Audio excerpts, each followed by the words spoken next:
la santé, MSSS. On statue, on pense que c'est 300 000, puis à force de le répéter, les gens vont finir par le croire. On ne fait pas juste le répéter, on l'écrit dans les publications officielles du ministère de la Santé, on le répand partout, sous principalement la pression, évidemment, des maisons d'hébergement pour femmes violentées qui ont intérêt à créer une clientèle artificielle pour des emplois, pour du cash. Subvention. Des subventions. C'est comme quand le Carnaval de Québec dit qu'il y a 20 millions de personnes qui passent, c'est parce qu'ils veulent des plus grosses subventions. S'il y en avait 40 millions, il y aurait encore plus de subventions. Okay. Et là, on a 300 000 femmes battues. L'imprimatur du gouvernement du Québec sur ce chiffre-là, qui est un chiffre absolument idiot, parce que il nous dit, par exemple, qu'il y a 300 000 femmes battues. Les bonnes sœurs, une bonne sœur sur 10 est battue par son conjoint. Une célibataire sur 10 est battue par son conjoint. Une veuve sur 10 est battue par son conjoint.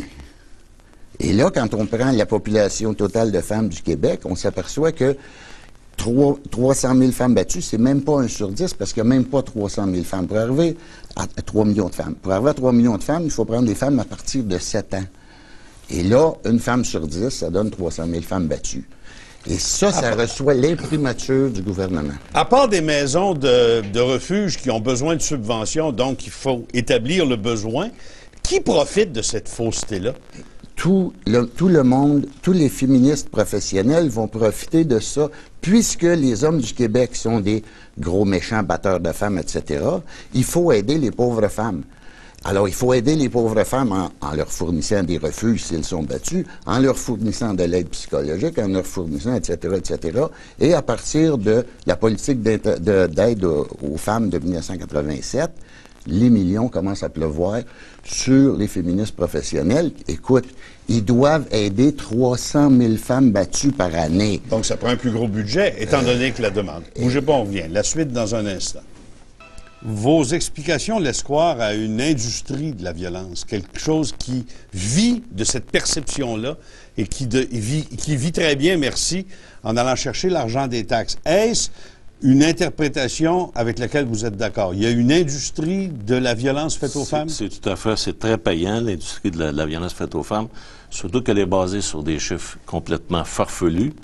Vous savez, au Québec, il y a 120 maisons d'hébergement à peu près là, pour femmes violentées. Le vérificateur général est allé dans quelques maisons récemment et dans son rapport chapitre 3, j'invite les gens à le lire, il a constaté que généralement les maisons sont vides. Et chaque maison d'hébergement, n'oubliez pas, les contribuables financent 1 demi-million par année pour des victimes inexistantes. Dans chaque maison ou pour le total des maisons? Globalement, chaque maison... Chaque maison, en moyenne, reçoit 1 demi-million par année. 1 demi-million, et je ne compte pas là, les dons de fondations. Bon, il y a beaucoup de cash qui rentre avec ça.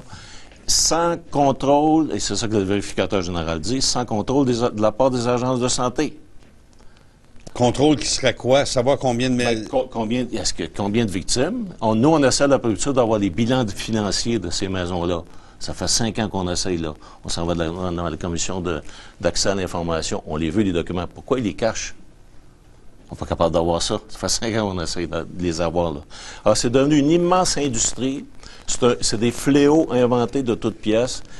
Et c'est des contribuables qui payent pour ça. Est-ce que pendant que les revenus sont connus et que vous ne pouvez pas avoir les bilans, on connaît un peu les dépenses? Est-ce qu'on a un chiffre sur le nombre de personnes qui ont été aidées au Québec parce qu'elles ont été battues par un homme? Est-ce qu'on le sait, ça? C'est-à-dire que les chiffres officiels du ministère de la Sécurité publique parlent d'environ 15 000 plaintes à la police par année. Attention, c'est des plaintes.